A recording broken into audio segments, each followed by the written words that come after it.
حیثیت امام کیا ہے؟ امام کی حیثیت کیا؟ امام ہے مدبر کی حیثیت۔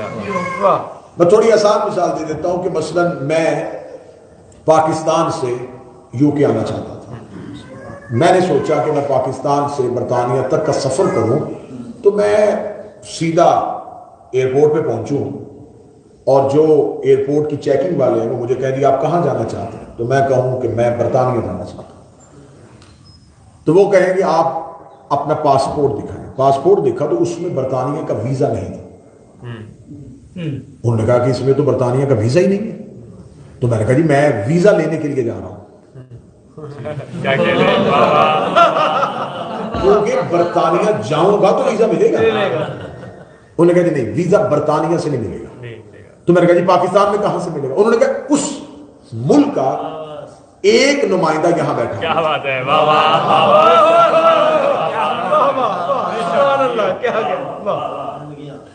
میں نے کہا جی میں اپنا پورا ریکارڈ ساتھ لے کے آیا ہوں، میرے پاس پورے میرے ڈاکومنٹس ہیں، میں اس طرح کرتا ہوں مجھے برطانیہ جانے دیں، میں برطانوی وزیر اعظم کو اپنے ایک ایک پیپر دکھاؤں گا، وہ دیکھ لے گا کہ میرے ڈاکومنٹس بالکل کلیئر ہیں۔ انہوں نے کہا جی کاغذات وہ نہیں دیکھتا، کیا بات ہے،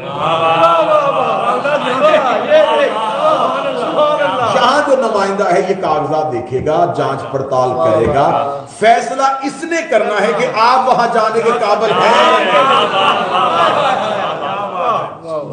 یہ دنیا کا قانون ہے کہ ہر ملک نمائندہ دوسری جگہ پہ موجود ہوتا ہے اور وہ فرد کی حیثیت سے ہوتا ہے۔ میرے مالک ہم تیری بارگاہ میں آنا چاہتے ہیں اپنے اعمال لے کے، وہاں نہ آنا، زمین میں میرا ایک نمائندہ موجود ہے، اس سے جا کے اپنے اعمال کے کاغذات دکھاؤ، فیصلہ وہ کرے گا کہ تم وہاں آنے کے لائق ہو۔ تو میرے مالک وہ فیصلہ کب کرتا ہے؟ خدا نے کہا کہ تنزل الملائکۃ والروح فیہا بإذن ربہم من کل امر سلام، ایک رات آتی ہے میں وہاں والے فرشتوں کو بھی یہاں بھیجتا ہوں تاکہ وہ امر لے کے آئیں۔ اب امر کے 29 معنی کیے ہیں علماء نے، رزق امر کہتے ہیں، حکومت کو امر کہتے ہیں، حکم کو امر کہتے ہیں، اولاد کو امر کہتے ہیں۔ 29 کے 29 معنوں میں جو بھی معنی لو، اگر رزق لینا ہے تو پھر یہاں سے لینا پڑے گا، اولاد لینی ہے تو پھر یہاں سے لینی پڑے گی۔ خدا کے رب میں نے اسے زمین میں بٹھایا ہوا ہے تاکہ وہ امر بن کے فیصلہ کرے، حکم میں کرتا ہوں، تدبیر یہ کرتا ہے۔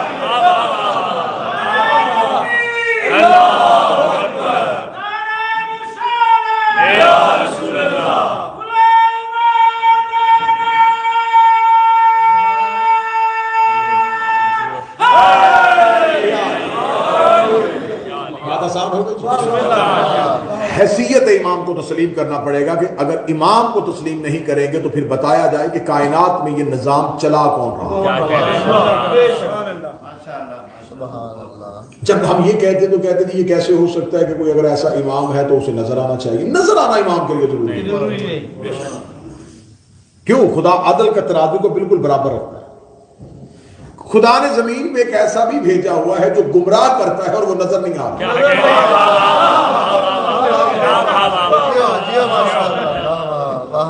تو اگر غائب رہ کے گمراہ کیا جا سکتا ہے تو غائب رہ کے ہدایت کی جا سکتی ہے۔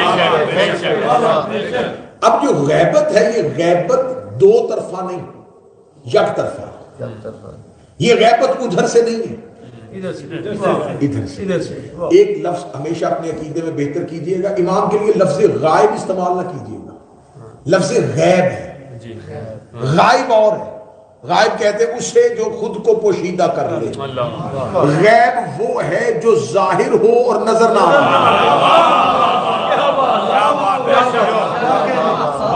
اس کی وضاحت میرے ایک امام کے فرمان سے ملی تھی۔ امام سے کسی نے آگے پوچھا مولا آپ کے پاس غائب کا علم ہے؟ امام نے فرمایا امام سے کوئی چیز غائب نہیں ہوتی۔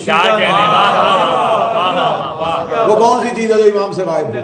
تو اس نے کہا پھر آپ کے پاس، امام نے فرمایا تو سوال یہ کر غائب کا علم ہے۔ اس نے کہا غائب اور غائب میں کیا فرق ہے؟ امام فرماتے غائب وہ ہے جو چیز خود کو خود پوشیدہ کرے، غیب وہ ہے جو ظاہر ہے اور تمہیں نظر نہیں آتا۔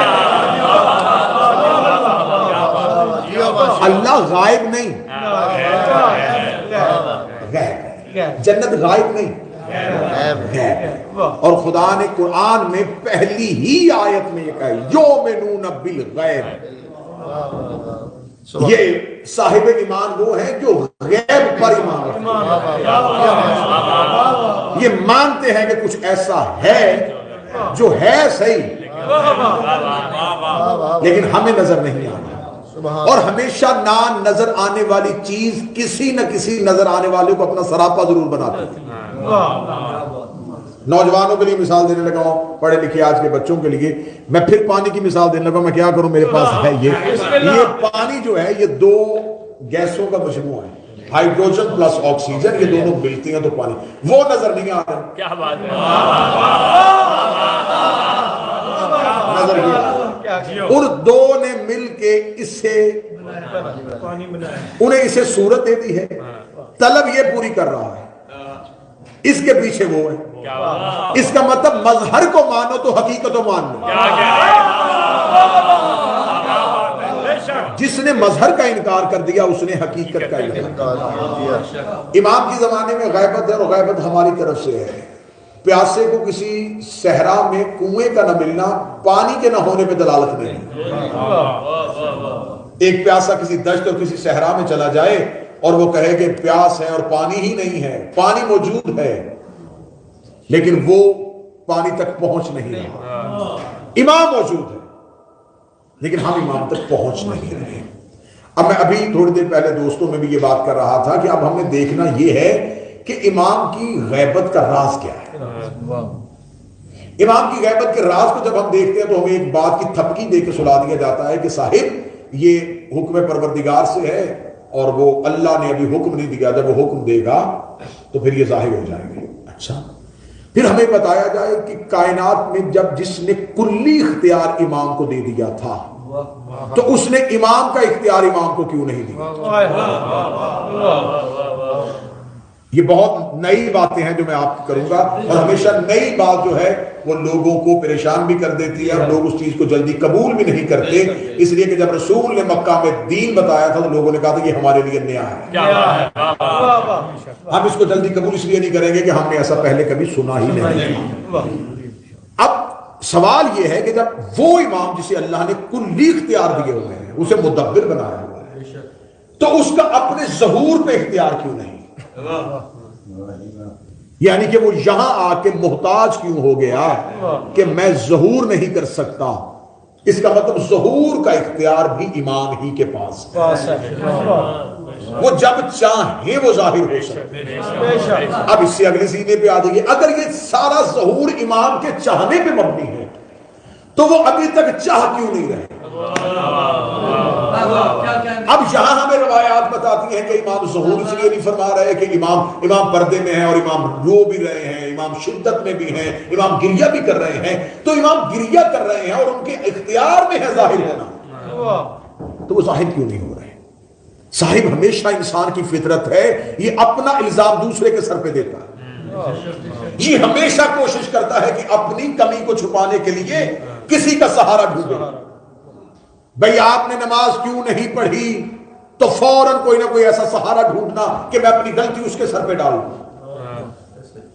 لباس ٹھیک نہیں تھا، کاروبار میں جانے کی ذرا جلدی تھی، آفس کا ٹائم چینج ہو گیا تھا۔ اب ہم نے کیا کیا؟ ہم نے اپنا قصور جو ہے یہ بھی امام پہ ڈال دیا۔ ان کے پاس اختیار ہے، وہ جب چاہے ظاہر ہو سکتے ہیں۔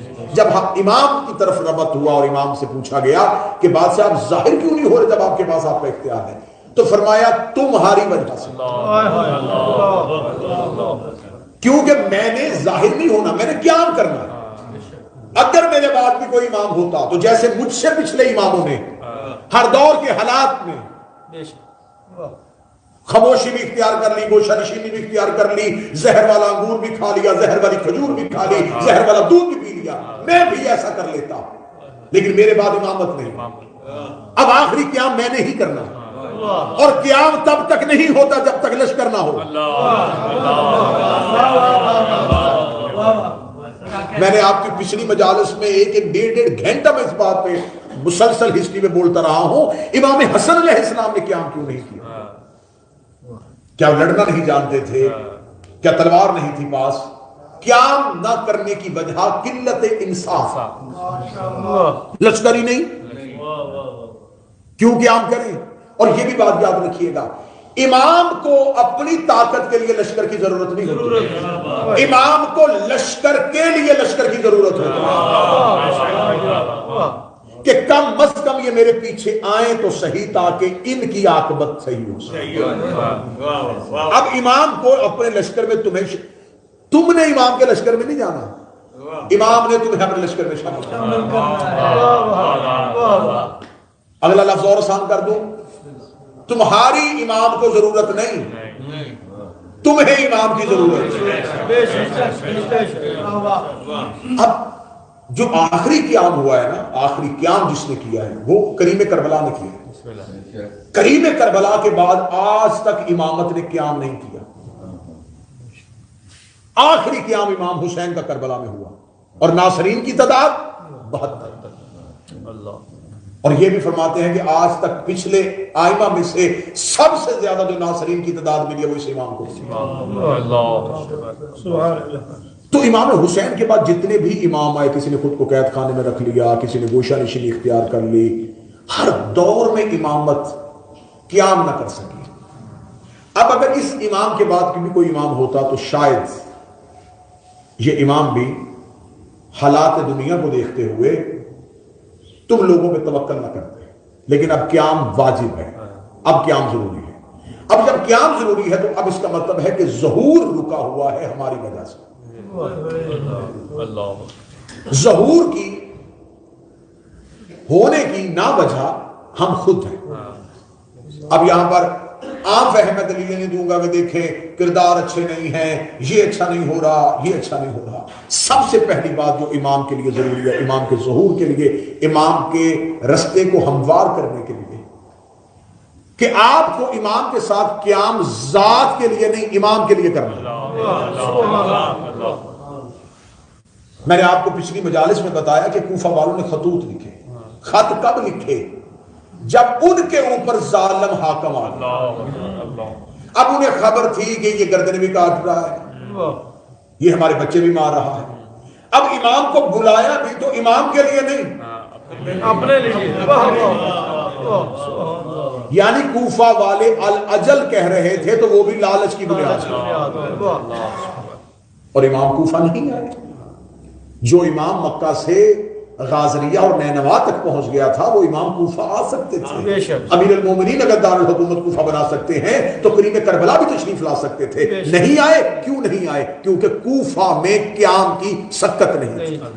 اس کا مطلب ہے کہ امام اس قوم میں تب تک نہیں آتا جب وہ قیام کرنے کی صلاحیت میں نہیں آتا۔ اب ہمارے پاس قیام کرنے کی صلاحیت اور ہمارے پاس قیام کرنے کی سکت کیا ہے؟ ہم چاہتے ہیں کہ امام ظہور فرمائیں اور ہمیں مشکلوں سے نکالیں، ہمیں مصیبتوں سے نکالیں۔ میں انتہائی معذرت کے ساتھ یہ گزارش کرنے لگا ہوں، ہم آل محمد کو بھی مانتے ہیں تو اپنے لیے مانتے ہیں۔ ہمیں خبر ہے کہ ان سے زیادہ بہتر مدد کرنے والا کوئی نہیں۔ ہمیں پتا ہے کہ مشکل ان کے علاوہ ٹال ہی کوئی نہیں سکتا، صحت ان کے علاوہ دے ہی کوئی نہیں سکتا، قبر میں ان کے علاوہ آئی کوئی نہیں سکتا، محشر میں ان کے علاوہ شفاعت کاری کوئی نہیں سکتا، جنت میں کسی اور کی سرداری ہے ہی نہیں۔ تو اس کا مطلب ہے آل محمد کو ماننا بھی ہماری مجبوری اس لیے ہے، ہمارا لالچ ہے۔ میں بھی گزارش کر رہا تھا کہ میں نے آج تک علم پہ بغیر منت کے سیب چڑھتے ہوئے نہیں دیکھا۔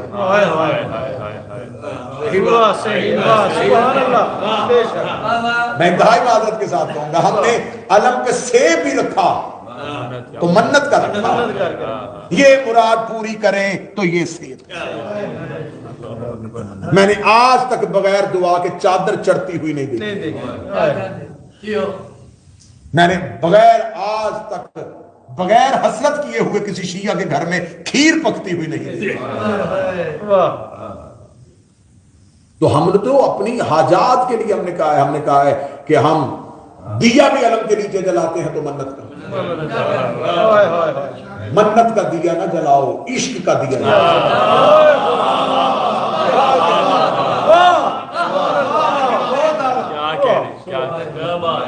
عشق کا دیا جلاؤ۔ جب تم میں اور امام کے درمیان سے لالچ ختم ہو، تمہیں امام نظر آنا شروع. لالچ کس چیز میں ہوتا ہے؟ لالچ ہے ہمارے نفس میں. جتنی بھی خواہشات ہمارے نفس کی ہے نا، نفس کی خواہش ہے اچھا گھر، نفس کی خواہش ہے اچھی گاڑی، نفس کی خواہش ہے یہ مل جائے، یہ مل جائے، یہ مل جائے، یہ سب کچھ نفس. اب بات کو ختم کرنے لگا ہوں. امام کی اور ہمارے درمیان جو رکاوٹ ہے نا، جو دیوار ہے، وہ نفس ہے. جب انسان مرتا ہے تو نفس کو موت آتی ہے. کل نفس ذائقۃ الموت. نفس مرتا ہے، روح نہیں مری، روح موجود ہے، روح زندہ ہے. مرا نفس، اس سے اچھی دلیل بابا جی ہوئی کوئی نہیں. نفس مرتا گیا، ساتھ ہی امام نظر آ گیا.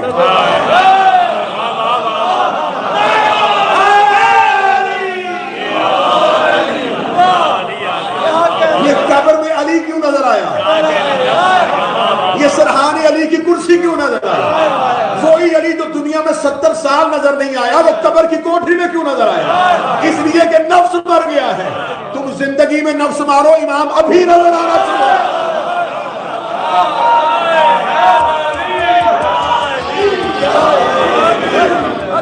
ابھی امام نظر آنا.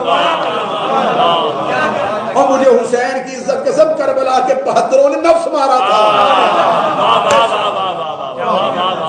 کوفہ والے نفس کی تسکین کے لیے امام کو مارا.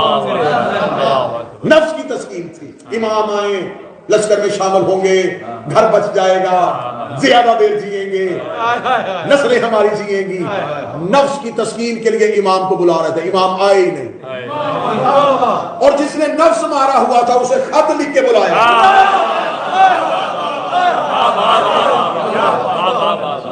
ایک خط امام کو لکھا جا رہا ہے، ایک خط امام خود لکھ رہے ہیں.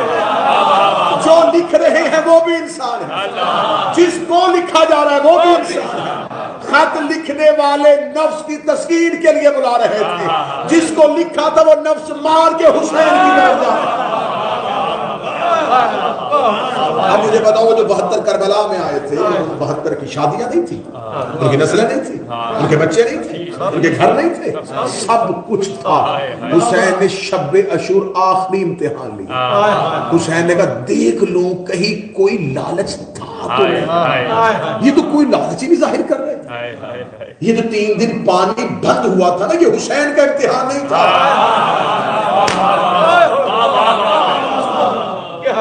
آپ کیا سمجھتے ہیں کہ امامت پیاسی ہو گئی اور امام کا امتحان؟ مجھے کسی کتابوں سے ثابت کرو کہ کسی بھی امام نے کسی بھی شدت میں کبھی بھی ان چیزوں کی خواہش ہو کہ مجھے کھانا نہیں مل رہا. پانی بند ہوا تھا. پانی بند ہونا امامت کا امتحان نہیں تھا. کھانا بند ہونا امامت کا امتحان نہیں تھا. وہ جو 72 ساتھ آئے ہوئے تھے ان کے نفس کا امتحان. میں نے مقتل چھان کے پڑھی ہے. اتنے امام کے اختیارات کے قائل تھے، کسی ایک نے چل ہی نہ کہتے کہ ہمیں فرات سے پانی لے دے. امام سے یہی کہہ دیتے کہ امام پاؤں کی ٹھوکر مار کے چشمہ. انہوں نے امام کے اختیار سے بھی خواہش نہیں کی. انہوں نے یہ بھی نہیں کہا کہ اگر اسماعیل ایڑیاں رگڑ کے پانی نکال سکتا ہے تو مولا پاؤں مارے. یہی خیمے کے اندر سے چشمہ نکل آیا. ہمیں نکال دے، ہم ان سے نہیں مانگتے، تو ہمیں دے دے. اتنا نفس مارا ہوا تھا، انہوں نے امام سے بھی نہیں مانگا.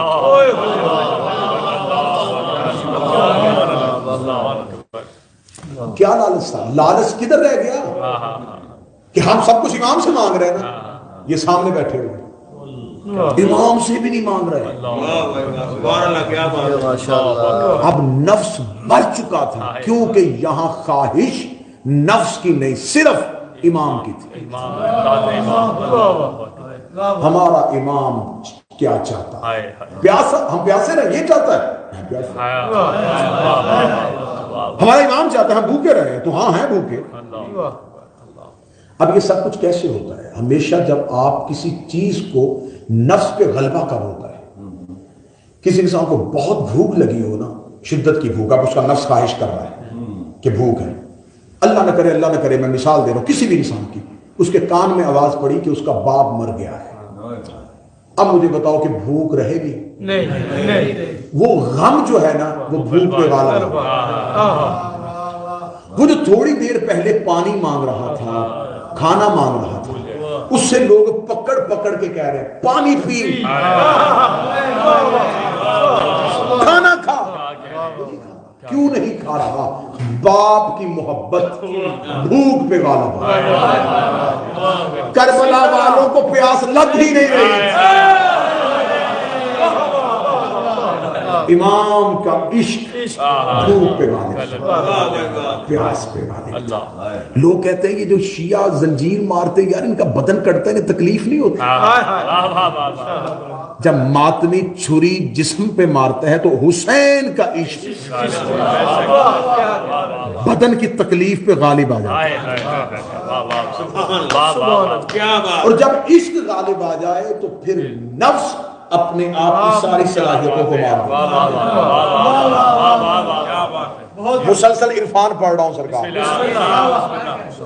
وہ غیبت نہیں پڑھ رہا، وہ انتظار نہیں پڑھ رہا جو مدت سے پڑھا جاتا ہے کہ یہ ہے یہ بس گناہگار ہے جی، بس کہاں امام کہاں.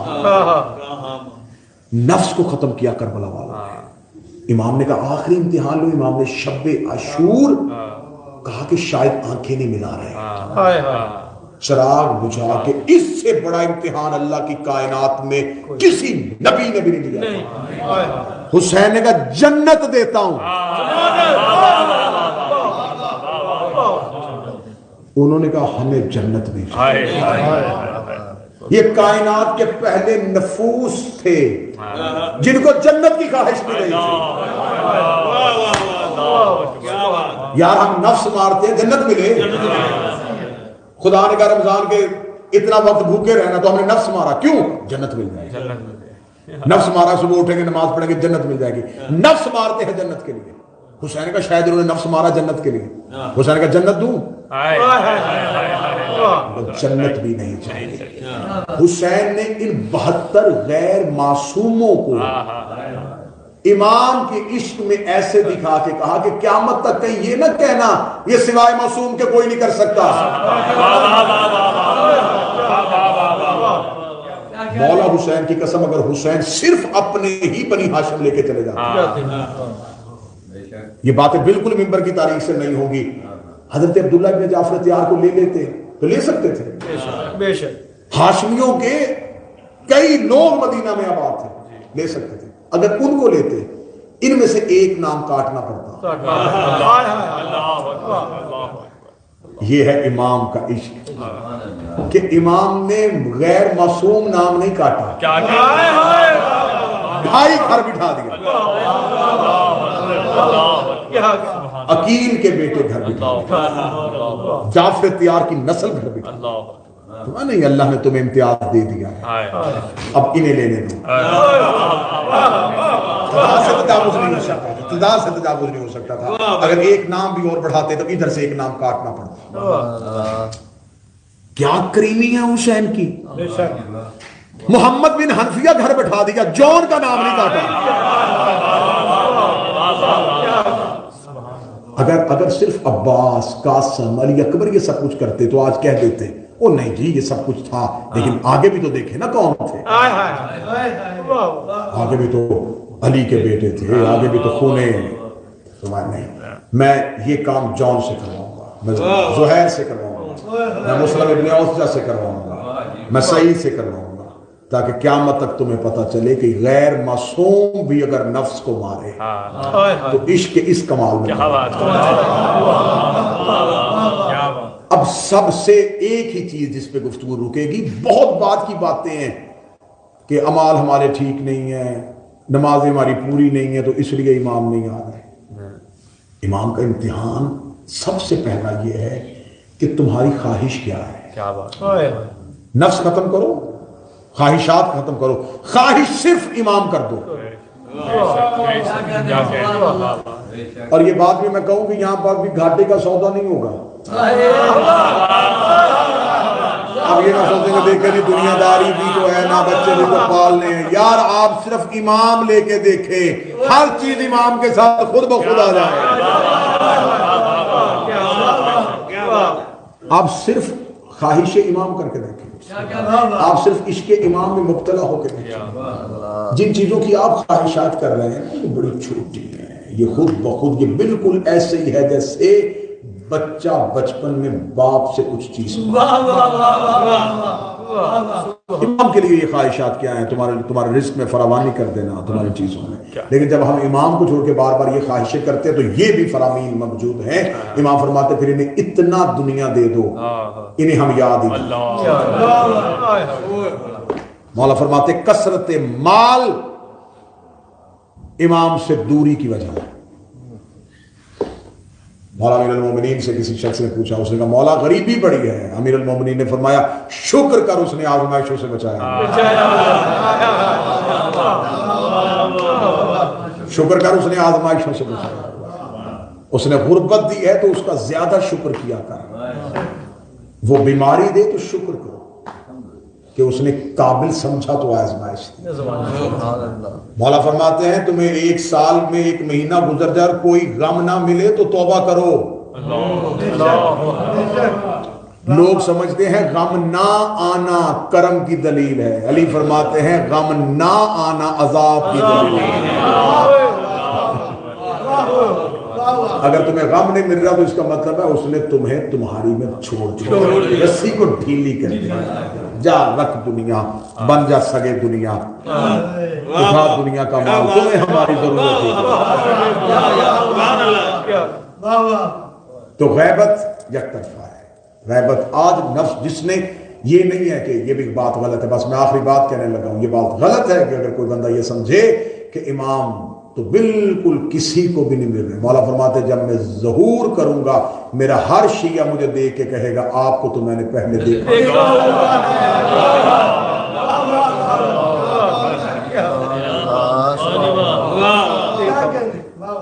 عارف عالم دین ہے، امام سے ایک سوال پوچھنے کے لیے صحرا میں آ گیا، چلتا رہا، کہیں بھی امام سے ملاقات نہیں ہو رہی، تو رستے میں چلتے ہوئے کوئی اجنبی ملا، اجنبی نے طریقے سے سوال کا جواب دیا، جواب ذہن میں آیا، ہاتھ سے اونٹ والا تازیانہ زمین پہ گر گیا، تازیانہ اٹھا کے اس شخصیت نے اس عالم دین کے ہاتھ میں دیا، عالم دین کے ہاتھ میں دینا تھا، کہنے لگے کس سے ملنے کے لیے نکلا تھا؟ کہنے لگے امام سے ملنے کے لیے نکلا تھا۔ کہتے کاش پہچان لیتا کہ ہاتھ امام ہے۔